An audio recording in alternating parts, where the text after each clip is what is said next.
I am ready! GMA Weather, serbisyong totoo ng GMA News. Alamin natin ang karagdagang mga detalye tungkol sa Typhoon Hagupit o Ruby mula sa ating GMA resident meteorologist Nathaniel Cruz. Mang Tani. Good evening, Jessica. Bukas na inaasahang papasok ng PAR ang bagyong Hagupit na isa ng typhoon. Base sa latest forecast track ng Pag-asa, umaga ito papasok ng PAR at papangalan ng Ruby. Pagpasok ng PAR, halos 2 araw ito na mananatili dyan sa dagat dito sa may Philippine Sea at gabi ng Biyernes o araw ng Sabado, ito posibleng maramdaman yung malalakas na hangin at ulan na dala nito sa 300 km radius nitong bagyo. Sa ngayon, gabi ng Sabado, ito inaasahan na tatama dyan sa may Eastern Visayas, particular dyan sa may southern part ng Samar Province o sa may Eastern Samar, at makikitang magla-landfall yung sentro nito. At sakop din ito yung tinatawag naman nating cone of uncertainty, yung northeastern Mindanao. Kaya kung sakaling kumilos ito, patimog o pasartward yung bagyo, dapat naka-IM ready po yung mga residente dyan. 2 araw na tatawirin ng bagyo ang kabuuan ng Visayas. Lunes, muli itong tatawid o daraan sa tubig, yan yung Sulusi. At posibleng tumama dyan sa may Palawan o yung northern part. Pero sakop pa rin ang cone of uncertainty, yung malaking bahagi ng Visayas at ilang bahagi ng Luzon, yung southern part ng Bicol at dyan sa may Mindoro provinces. Kaya may posibilidad din na kumilos papunta dyan yung sentro ng bagyo. Dahil mabagal yung inaasahang kilos ito, mas matagal itong mararamdaman at mananalasa sa mga daraan ng lugar. Sa ngayon, mababa na lang ang tsansa nitong lumiko, pero para po hindi ito maglandfall o yung liliko siya pa northward, kailangang humina yung tinatawag nating RIDS na high pressure area na nasa hilaga nitong bagyong si Hagupit. Nagsisilbi po kasing parang pader o harang yung RIDS na yan. At kapag napanatili yan, yung lakas niyan dyan sa may south ng Japan, hindi talaga makakadano bagyo o hindi makaka-northward. Pero ang isa pang delikado, Jessica, at dapat nating bantayan, paano ko yung inaasahan nating pagliko niya, hindi mangyari dito sa may silangan ng Visayas, kundi bagkos kung mismong tumatawid yan ng Visayas at saka nagkaroon ng opening doon, ang mangyayari dyan, pagdating sa Visayas, liliko yan unti-unti, papunta ng Bicol region, o kaya naman nasa Visayas, liliko papunta ng mas malaking bahagi ng Luzon, mas lalong malaking problema yan. Kaya yun yung ating babantayan.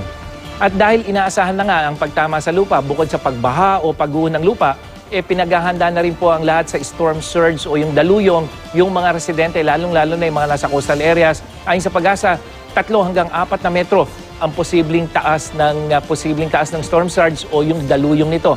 1.5 palapag po ng gusali ang katumbas niyang 3 to 4 meters na yan. Sa ngayon, hindi inaasahang magiging super typhoon ang Hagupit, pero patuloy itong lumalakas at sa datos ng Pag-asa, nasa 160 km per hour na ang lakas ng hangin nito malapit sa gitna at may bugsong umaabot naman sa 195 km per hour. Huling namataan ang sentro nito, 1,278 km silangan ng Hinatuan, Surigao del Sur. Kumikilos ito sa bilis na 30 km per hour, Pakanluran, Hilagang Kanluran. Bukas, hanging amihan pa rin na magdadala ng ulan dyan naman sa extreme northern Luzon. Makakaranas din ng ulan ang rehiyon ng Bicol at Eastern Visayas. Mahinang ulan naman ang asahan sa ARMM at Soxargen region dyan sa Mindanao. At dito pa sa Metro Manila, may tsansa ng ulan pagdating ng hapon at gabi, pero hindi pa po yan epekto ng bagyo. May gale warning pa rin ang Pag-asa para naman sa seaboards ng Northern Luzon. Yan yung Western, Northern at Eastern hanggang sa Eastern seaboard ng Central Luzon. Kaya delikado pong pumalaot yung mga maliliit na sasakyang pandagat. Jessica? Mang Tani, ang bad news ho rito, itong si Hagupit, medyo mabagal ang kilos galing sa Pacific Ocean na mainit ang tubig. So ibig sabihin, nakaka-gain yan ng strength o lakas. So lumalakas ho siya. Tapos pag nag-landfall dahil sa bandang Visayas, ito uli yung katulad ni Yolanda na tatalbog-talbog sa mga isla. So lupa, dagat, tuwing dadaan siya sa dagat, mag-iipon uli ho yan ng lakas, hindi po ba? Tama yun, Jessica. At ang pagkakaiba nga, nabanggit natin si Yolanda kasi tumama umaga dito sa may Visayas. Gabi, nandyan na siya sa Coron. At madaling araw, nasa may ano na siya, West Philippine Sea. Dito sa track ng Pag-asa, tatama siya Sabado ng gabi, Linggo, nandyan lang sa may Central Visayas o Cebu, Lunes, nandyan lang sa may Sulusi. So halos 2 araw niyang tatawirin yung tinawid ni Yolanda na 1 araw lang. Yun ang mahirap pagka dyan sa parteng yan ng ating bansa, tumatama ang bagyo eh. Tumatalbog-talbog siya, parang si Yolanda, kung di po ako nagkakamali. 6 na beses naglandfall, Mang Tani. Itong si Hagupit, posible uli-ho yan. Ganun yun, Jessica. Dadaanan yan yung maraming isla mula Samar, Leyte, posibleng yang sa may Cebu, tapos Negros, Panay Island, and then yung Palawan. So, yung nakikita nating isla, lupa, dagat, yun yung pagkakataon na nakakakuha ng lakas yung bagyo at considering na ito ay isang slow-moving system as compared doon kay Yolanda. Pero yung 30, medyo may kabilisan din yan. Pero yun nga, dahil dadaan sa tubig, bahagyang dadaan sa lupa, kaya posibleng tuloy-tuloy niya, ma-maintain niya yung kanyang lakas habang tumatawid ng Visayas. Pero sabi nyo, Mang Tani, medyo sa ngayon, hindi pa posible itong maging super typhoon kahit medyo malakas din po yung hangin niya, 160, 175, 195 kph. Oh yes, malakas yan, Jessica. Dahil nga ang nagiging ano natin, si Yolanda, pero yung 175, gusting to mahigit, kulang-kulang 200 kilometers per hour, malakas na yon. At kung lalakas pa yan ng 185 at posibleng mangyari, Jessica, baka itaas uli yung signal number 4. Kasi pagka less than 180, hanggang signal number 3 lang tayo. But nonetheless, signal number 3 o signal number 4 yan, naranasan natin yung hagupit nitong si Yolanda. Kaya at least may idea na yung ating mga kapuso kung ano yung posibleng idudulot nitong bagyong ito, not only in terms of wind strength, kung hindi yung mga pag-ulan, pagbaha, lalong-lalo na yung daluyong o yung storm surge. Yun ho ang dapat nating paghandaan. Nakita na po natin ang naging epekto niyan sa Tacloban, sa ilang bahagi ng Leyte, Samar, Eastern Samar, etc. Yung dagat ho, tataas yung alon, pupunta ho yan sa inyong mga barangay, lalo na yung mga nasa tabi ng dagat, Mang Tani, di po ba? Tama yun, Jessica. At yung iwasan na sana yung nangyari din dyan sa may ilang bahagi ng Leyte na kung saan yun mismong mga evacuation centers, nandun pala sa dapat yung mga high-risk areas. So nung nagkaroon ng daluyong, tumaas yung dagat, pati yung mga taong nandun na sa mga evacuation centers o yung evacuees, nadamay pa at naging biktima pa, imbis na nandun sana sa mas ligtas na lugar. Magandang nabanggit mo yan, Mang Tani, kasi dun sa Tacloban, nung huli kaming nagpunta ron, meron na talagang mga sign, no, na nakalagay na no build zone. Ibig sabihin, wala na dapat nakatira sa mga lugar na yon. Yung mga malapit sa dagat, yung mga tinamaan po ng Super Typhoon Yolanda, yung inakyat ng mga barko, kung ilang barko yon, no build zones na ho lahat yon. Kaya lang, yun nga ang malungkot, wala naman kasing pupuntahan yung ating mga kababayan na dati nandun ang mga bahay nila. So bumalik sila doon. Yun nga lang ho, ayan, may bagyuhong malakas na paparating. Itong si Hagupit, pangalan pa lang ho, medyo nakakatakot na. Yung inyo pong mga lugar, pag nilagyan na ng no build zone na karatula, ibig sabihin, delikado na po yan. Tama yan, Jessica. At sana nga, hindi lamang yung ating mga kababayan ang dapat na involved dyan. Lalong-lalo na yung kanilang mga local chief executives. Kasi, siyempre, pag yung mga tao ang inanmot, walang pera o kung hindi man, nandun yung kanilang ari-arian, talagang halos hindi nila iiwanan yon. Kaya dapat yung tulong ng kanilang mga mayor, governor, maging yung mga barangay captain, na sila talaga yung magpaliwanag dun sa ating mga kababayan na napakadelikado, naranasan na nila. At eto na namang muli, meron na naman nagbabantang isang malakas na bagyo na kung nangyari yun doon kay Yolanda, talagang mataas ang posibilidad na mangyari uli ito na dulot naman nitong si Hagupit o tawag nating Ruby. Mang Tani, nabanggit niyo po dun sa inyong forecast kanina yung cone of uncertainty, yung parang naka-shade po dun sa inyong mga mapa, yung parang apa ng ice cream. Ano ho? Yeah. Paliwanag nyo ha, ano ho ba ibig sabihin ng cone of uncertainty pong yan? Sa pagpo-forecast kasi, Jessica, halimbawa, dito, nagsimula ka dito, makikita mo yung cone of uncertainty mula sa maliit, lumalapad siya. Kasi ang nangyayari dyan, yan yung error ng pagpo-forecast mo. na may plus or minus ka. So halimbawa, yung first day mo, eto yan, yung 24-hour period, ifo-forecast mo to, pero definitely, hindi ka pa naman 100% accurate. So, meron kang error o yun yung uncertainty mo. So, yung guhit na yan, pwedeng mapunta ron o kaya dito sa south.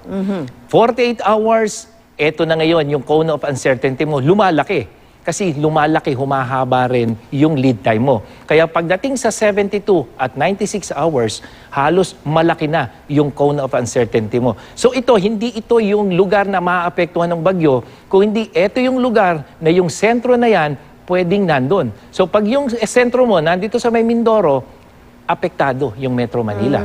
Kung yung sentro mo, nandito sa may dulo ng southern part ng Negros, apektado yung Zamboanga Peninsula. Okay, so kaya binabanggit natin yan, Jessica. Sa madaling salita po, Mang Tani, basta yung nasa loob ng cone of uncertainty na yan, ibig sabihin yan yung posibleng range nung tatamaan nung bagyo. Tama Nung po? sentro ng bagyo, Jessica. Okay. Oo. O yan yung sigurado o medyo mataas ang probability na maaapektuhan ng bagyo. Tama yun, po, Jessica. Nung sentro Kaya- ng bagyo. Oo, so yan yan. Habang lumalayo yung bagyo mula ron sa initial position, lumalaki yung area of uncertainty. So, yung mga lugar ho na yan, yung mga nasa shaded portion po sa mapa ni Mang Tani, kung yung inyo pong mga probinsya ay nasa loob ng tinatawag na cone of uncertainty na yan, eh dapat maghanda na. Tama yun, Jessica. Kaya kita mo, halos buong Visayas, ilang bahagi ng Mindanao, at yung Bicol region hanggang dyan sa Mimaropa, kasama yan. Yan ay kung hindi magbabago yung itong pinag-uusapan nating forecast. Dahil every 12 hours, every 6 hours, binabago yun ng Pag-asa. Kaya pinakamahalaga sa ating mga kababayan, mga kapuso, manatili pong nakikinig, nanonood para sa pinakahuling update nitong bagyong si Hagupit. Mabanggit lang natin, Mang Tani, yung ridge na tinatawag po ninyo, yung parang hangin, pader ng hangin po ba yun? Yun po bang pwede nating closest na maihahambing ito? Yung nasa medyo taas nung cone of uncertainty na yon. Ayan po, may tulong sa atin dahil parang binablock niya ho ba yung bagyo? Or kung magkabutas, gaya ho nung binanggit nyo kanina, hindi rin ho yun mabuti para sa atin. Ganun po ba, Mang Tani? Jessica, itong hangin na ito, hindi ito yung nasa surface. Ang taas nito, mga 12 kilometers. Opo. Ngayon, yung ridge na sinasabi natin, yan yung parang harang. Kapag malakas yung ridge na yan, yung bagyo, ito yung sentro ng bagyo, hindi siya makapunta ron. Kasi hinaharangan siya ng ridge na yan, kaya dito siya napipilitang mag-westward. Okay. Ngayon, ang isang possibility, although sa ngayon mababa, kapag humina yung ridge na yan, hanggang dito lang yan, tapos nagkaroon ng putol, tapos napunta rito, so meron kang parang puwang, dyan ngayon, parang kanal na dadaanan ng bagyo. So, isa yan na makakatulong sa atin para umiwas yung bagyo. Ayun. Kaya iyon ang isa sanang mangyari. At yung ibang model, ganyan yung sinasabi. Pero ang isang nakakabahala, Jessica, paano kung habang itong bagyo ay gumagalaw sa atin at kung kailan nasa gitna ng Visayas, tsaka biglang nagkaroon ng nawala yung harang ang mangyayari sa kanya, imbis na tumuloy yan, liliko na yan, papunta ng Luzon, papunta doon sa walang harang. Ayun. So mas lalong naging mapaminsala. Nako, so mukhang mas marami hong bad scenarios o worst case scenarios na maasahan natin dito kay Hagupit kesa yung silver lining na tinatawag, yung sana magkasiwang sana para dun na lang siya dumaan. Mas marami ho tayong bad or worst case scenarios na dapat paghandaan, Mang Tani. Tama yun, Jessica. At yun yung mga binabanggit natin, mabababa yung chance ang mangyari, pero posibleng mangyari. Pero syempre, yung mas mataas yung posibilidad na mangyari, yung bagyo ay talagang dumaan dito sa may Eastern Visayas patungo ng West Philippine Sea. Nako, ingat po. Flash floods, daluyong, landslide, malakas pong hangin, malakas na ulan. Maraming salamat sa iyo, Mang Tani Nathaniel Cruz, GMA Resident Meteorologist. At sa mga may katanungan po tungkol sa bagyo at iba pang usapin tungkol sa panahon, samahan niyo po ako sa special edition ng Ask Away, the GMA News Facebook Q&A. Magpunta lang po sa facebook.com/GMA News. Bukas po yan, alas 2 hanggang alas 3 ng hapon. Personal ko pong sasagutin ang inyong mga katanungan. At yan ang latest mula sa GMA Weather. Ako po si Nathaniel Cruz. Magplano para sigurado. I am ready. Serbisyong totoo ng GMA News.